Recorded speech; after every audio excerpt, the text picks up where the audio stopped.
Enjoy early access to ad-free episodes each week when you subscribe to Wedding Planning Podcast Premium in Apple Podcasts. Enjoy the show.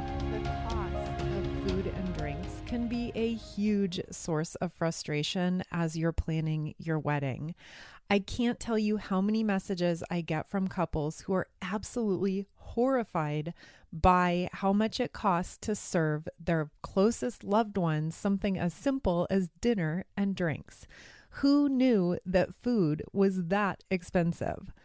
For many of you listening, catering, food, and the drinks, this is going to be one of the biggest expenses that you'll face through the entire planning process. It ranks right up there with your venue, photography, and videography as the big, high ticket, high price items. Now, with that said, take it all in, what a big investment that is.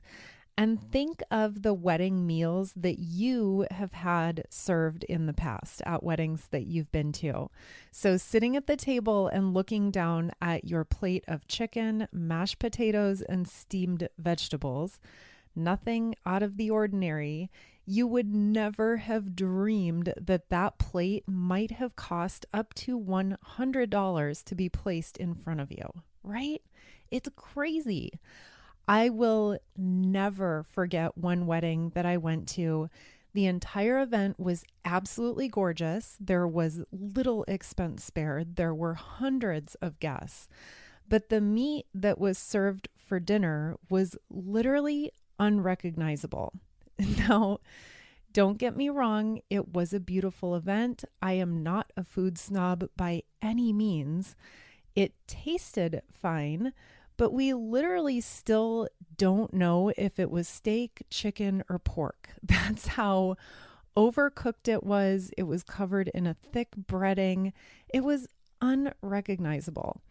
And that completely forgettable plate of food times 200 wedding guests, that'll probably set the couple back at least $20,000. That is so much money. Now, don't get me wrong. There's a lot more that goes into a catering bill than the actual food that gets served on your plate. I completely understand that. There's a ton of setup, a ton of cleanup. You have to hire and pay servers, bartenders, there's alcohol, there's plates and glasses, and the cost to clean all of this.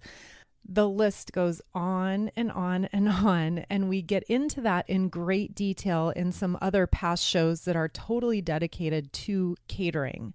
For our conversation today, we're going to be focused on taking a big chunk out of this budget item. So let's save you as much as possible.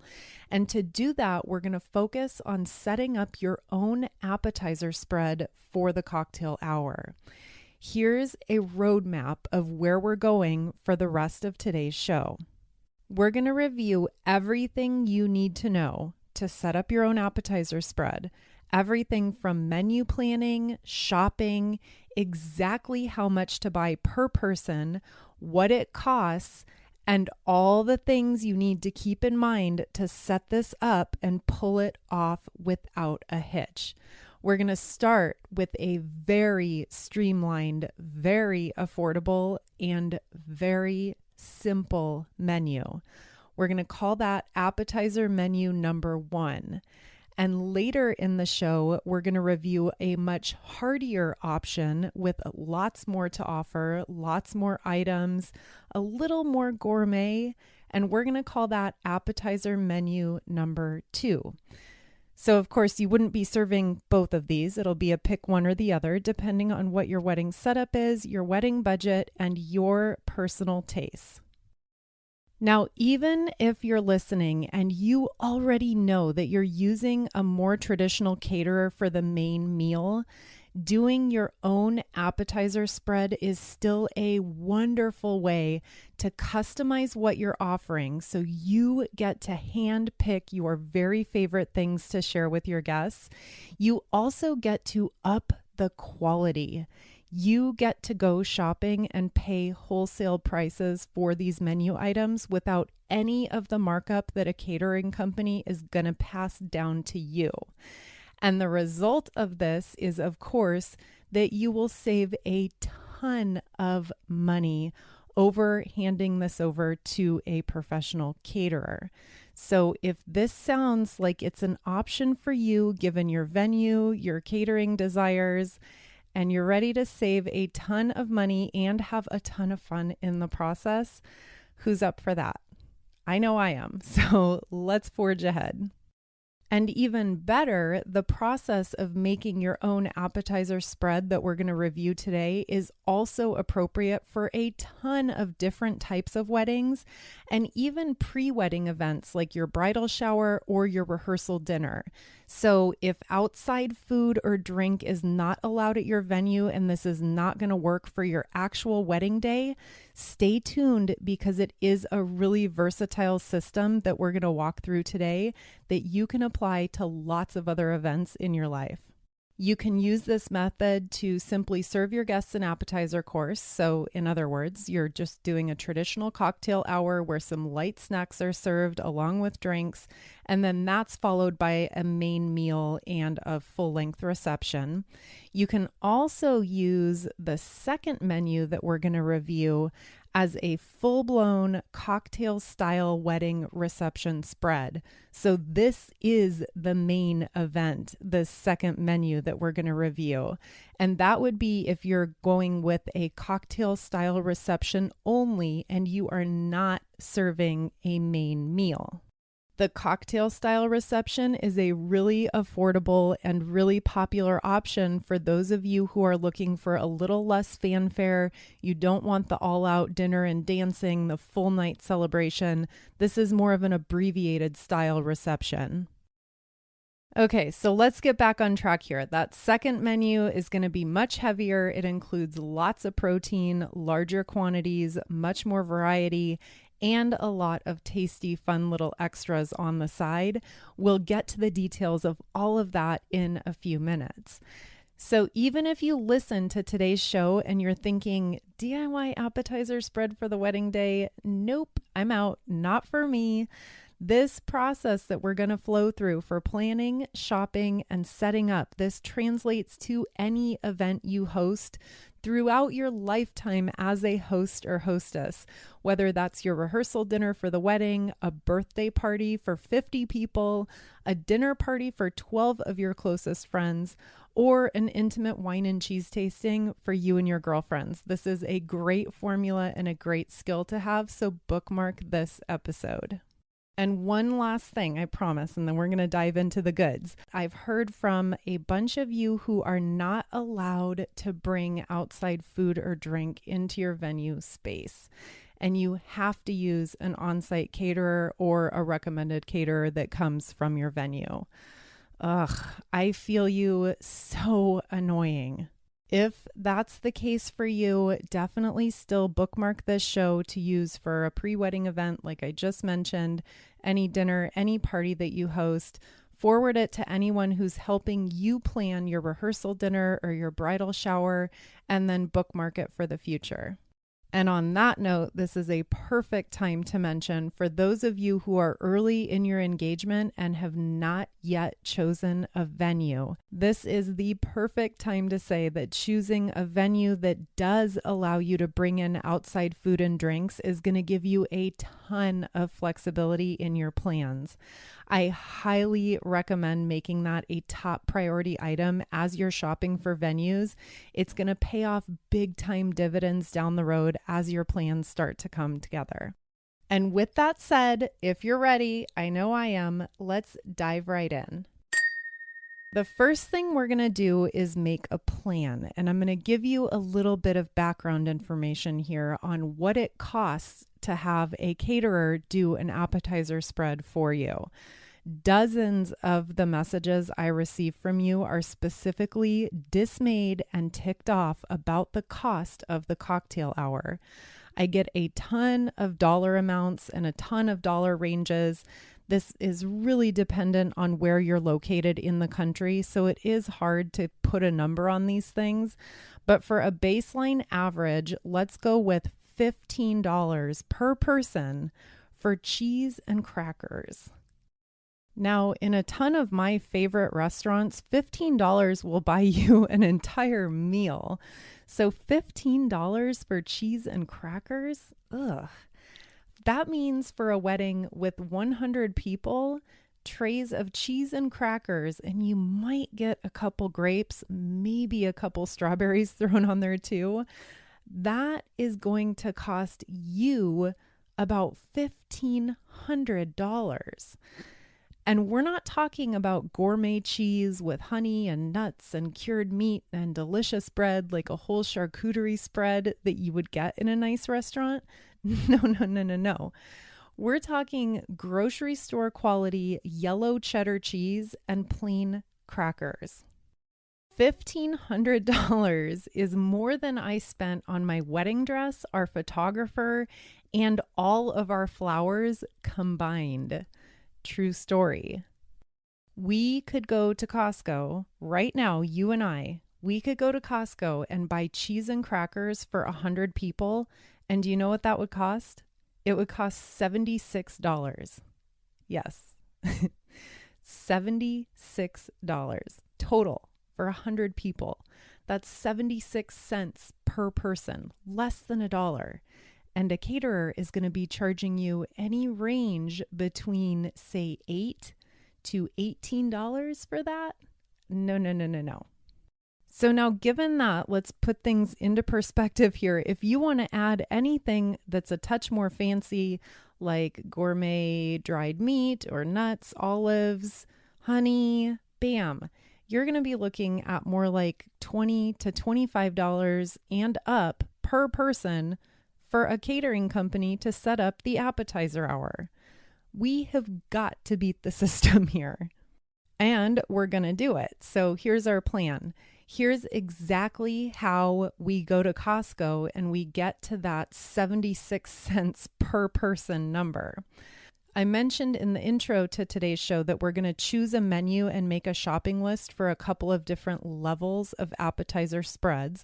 So we're starting really, really simple. This is appetizer menu number 1.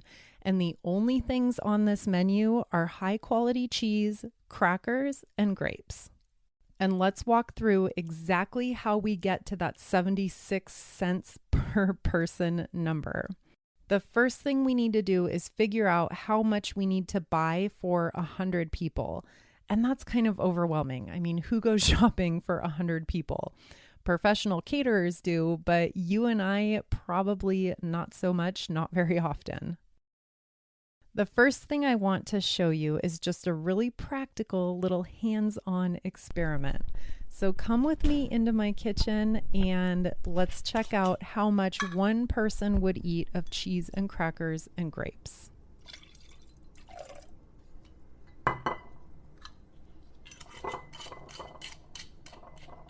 Okay. If you were like 2 drinks in at cocktail hour of a wedding, what would you eat?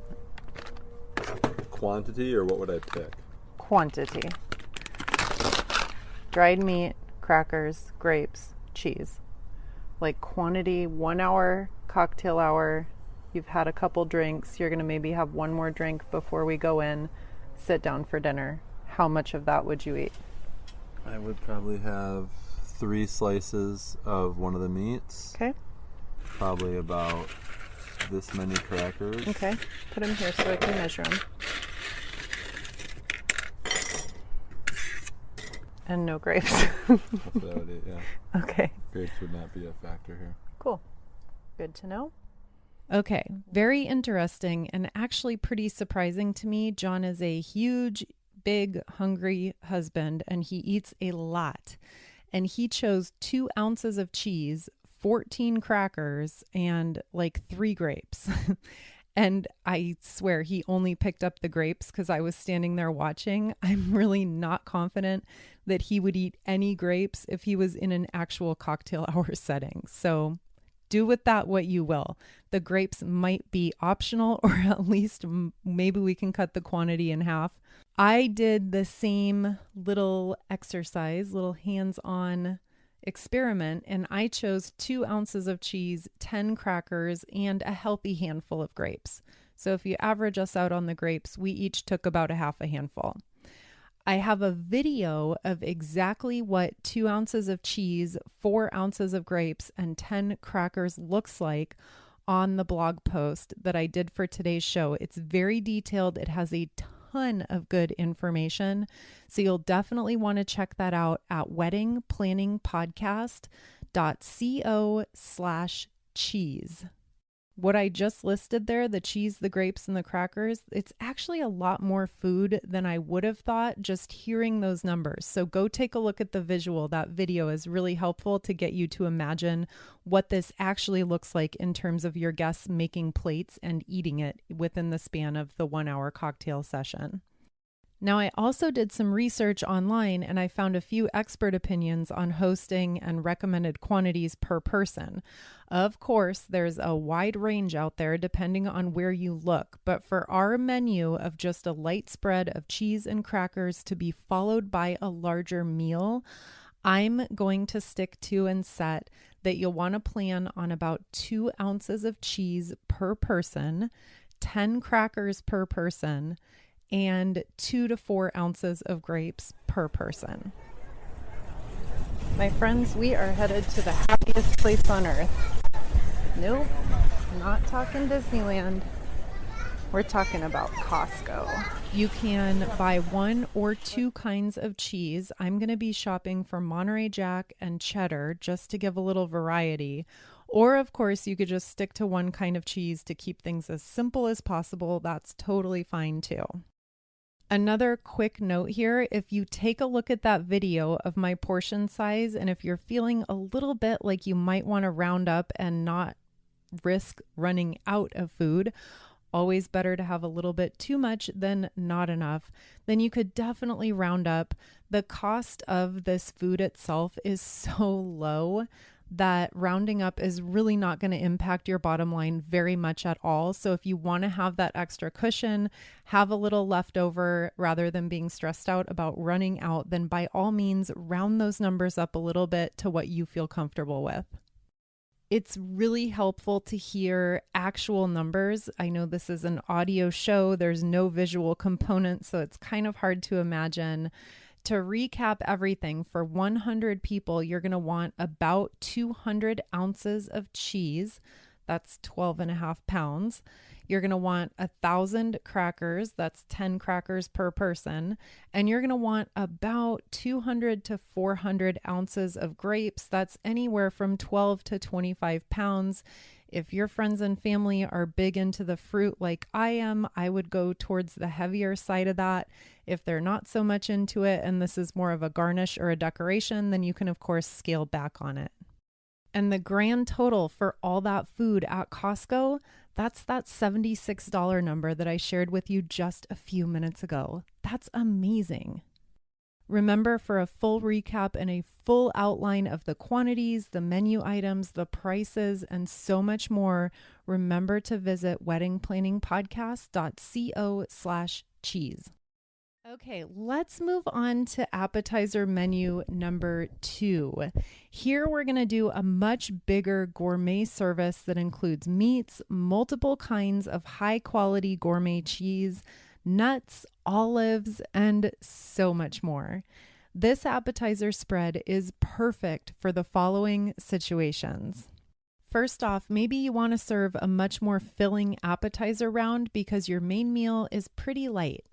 This menu is also great for you if you just want to go all out and over the top, and simple cheese and crackers just isn't going to cut it.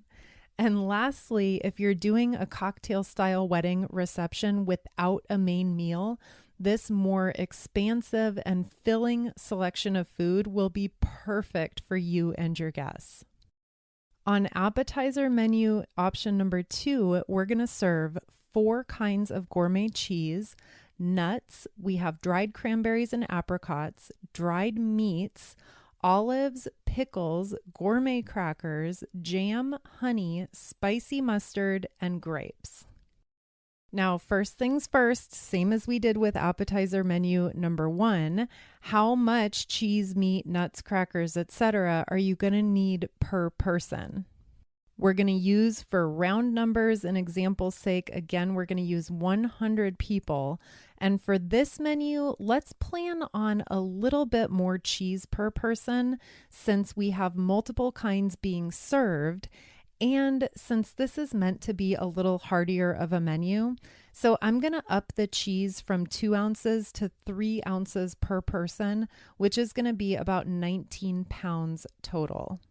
For the dried meats, we're going to go for 2 to 3 ounces per person. And let's meet in the middle of that and say 250 ounces total, or about 16 pounds of meat. And we're talking a package at Costco that includes, it is so good, it includes prosciutto, dried salami, dried capicola. So 16 pounds of that for 100 people. For the crackers, we're going to do 10 per person again, so 1,000 crackers total. On the olives and the pickles, I would say 4 per person, so we need 400 total of those. On nuts, 2 ounces per person. I personally love nuts. Some people do not feel that way, and other people simply cannot eat them because of allergies. So if that's an issue with your group, make sure you have those sequestered on a certain part of the table that those people know to avoid. Anyway, we're going to go 2 ounces per person. So that's 200 ounces total of nuts for 100 people. And then for the grapes and or fresh fruit, anything you'd like to throw in there, strawberries are another really good one. Let's use 4 ounces per person and buy 400 ounces. That's 25 pounds of grapes or whatever fresh fruit you choose. And then any great meat and cheese platter has some really yummy spreads to go along with it. So we're going to also shop for honey, jam, and spicy mustard, which are just the perfect little compliments. They're going to add a splash of color on the platters, and you're not going to need a ton of that stuff. So maybe 2 jars of each, depending on the size of those, should be plenty. Now, all these numbers are not meant to be overwhelming. I just want to give you a real sense of what this all looks for. And remember, for a written breakdown of everything, so you don't need to frantically be scribbling down notes, I have my detailed spreadsheet with all the menu items, the quantities, the total costs. All the things that we're reviewing today are available at weddingplanningpodcast.co/cheese. Now that we've reviewed our 2 menus, let's pause and touch on some really, really important considerations that you're gonna need to factor in for setting everything up and pulling this off successfully. I am not here to gloss over the reality or make this seem like for no extra work at all, you can easily save yourself thousands of dollars simply by listening to this show or simply by reading the blog post. It doesn't just magically happen on its own. Sadly, as an exchange for all of that money that you're going to save, there is some additional work and time involved. And I want to be sure to share a really, really clear image of what goes into this so that you're not shocked in the days before the wedding by things that you did not expect or didn't plan for. So buckle up and do take note of the following things that you're going to need to consider. These are very important points. The first thing is who can be available to help you set everything up on the actual wedding day. These menus are both wonderful because we're not dealing with a bunch of perishable, temperature-sensitive foods, but obviously meat and cheese cannot be left out for hours and hours, and you will need someone in the hour or so before guests arrive to be in there and getting things set up. Some suggestions for who this could be. If you have a time gap between your ceremony and your reception, that's good. That's going to work to your benefit. Maybe a couple of your aunts and or cousins can hustle over to the reception site after the ceremony and get everything laid out for you. Remember not to designate your wedding party members or immediate family to do this job. You guys are all likely going to be busy getting photos taken, greeting your guests, chatting, signing your marriage licenses. This is not a job for the wedding party or for you to be taking care of. And if you're using a day of coordinator to get things handled on the actual wedding day, a wedding planner for the day of, make sure to discuss this with them to get their thoughts. They're going to be really, really busy at this point in the day, just keeping everything in motion. This is going to be the full swing, busiest part of the wedding. And I'm not confident that pulling them away for an hour to set up appetizers is going to be the best use of their time. So don't assume that that person will be the one to set this spread up, but by all means, have that discussion directly with your coordinator and get their thoughts.